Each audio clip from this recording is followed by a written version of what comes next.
हे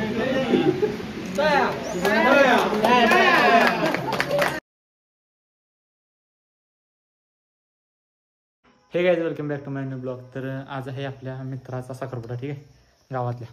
तर आपण जाणार साखरपुड्याला, ठीक आहे. आजचा दिवस आपल्यासाठी कसा जाते बघूया.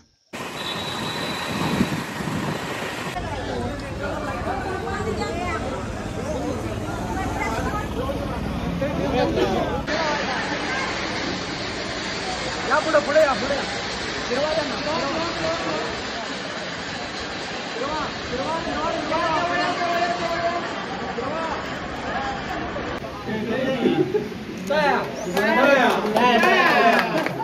तर काय साखरपुडा असणार तर आपण घरी आलेलो आहे, ठीक आहे. जास्त काय मला शूट घेता नाही कारण की गडबड चालू होती तिथं, त्यामुळे ठीक आहे. तर आता आपण जाणार आहे परत आजची मॅच बघायला आपली. परत शाळेकडे जायला पाहिजे कारण की 5G रेंजला. तर पटनाजी आणि तेलगुजा, ठीक आहे. तर पटना जिंकणार आहे, ठीक आहे. कालची झाली, आज पण बॅक टू बॅक, ठीक आहे. तर जायला चला पहिले, कारण जायला 20 मिनिटं लागणार आपल्याला.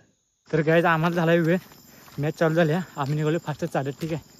तर बघा चालत 10-15 मिनिट झाले, ठीक आहे. जाऊया आणि लगेच लॅपटॉप उघडून आपण मॅच चालू करूया, ठीक आहे. तर मॅच चालू झालेली आहे आणि पटनाचा स्कोर आहे 3 बहुतेक, ठीक आहे. आयन परत चालत आहे, ठीक आहे. बघा ठीक आहे, पटनाचा 4 आहे आणि तेलुगूचा 2 आहे, ठीक आहे. ठीक आहे, तर बघूया आता काय काय होते, ठीक आहे.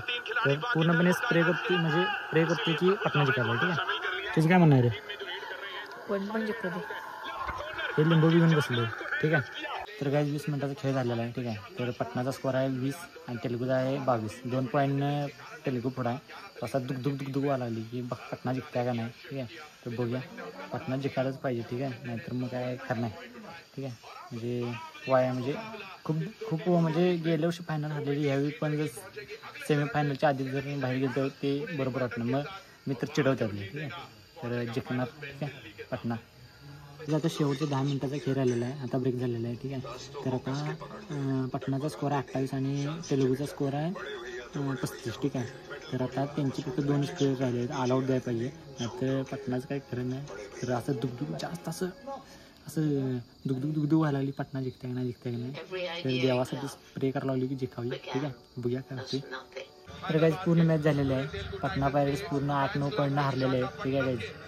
तर असू दे, पहिले 10 मॅचेसमध्ये 3 मॅचेस जिंकून पण आम्हाला वाटलं की तिथंच बाहेर जाणार, पण सेमीफायनल म्हणजे क्वालिफाय 3पर्यंत टीम आली, ठीक आहे. चालते, पुढच्या वेळी आपण जिंकू. आपल्याकडे 3 आहेत ट्रॉफ्या, 3 ट्रॉफ्या आहेत आपल्याकडे, ठीक आहे. तर काय अडचण नाही. तर आता उद्या पुण्याची मॅच आहे, तर आपण तेलुगूला सपोर्ट करणार आहे आणि पुण्याला, ठीक आहे. तर बघूया कोण जिंकते पुढं. आणि आपली पटना जर चांगली खेळायला होती, ठीक आहे, काय अडचण नाही, तेवढं होणार. सलग 8 मॅचेस जिंकून इथपर्यंत आलेले, चालते, काय अडचण नाही, ठीक आहे. पुढच्या वेळी आपण 100% जिंकू. तर हा ब्लॉग आपण इथं समाप्त करूया. जर तुम्हाला व्हिडिओ आवडला असेल तर लाईक करा, चॅनल सबस्क्राईब करा. Thank you sir for watching, bye.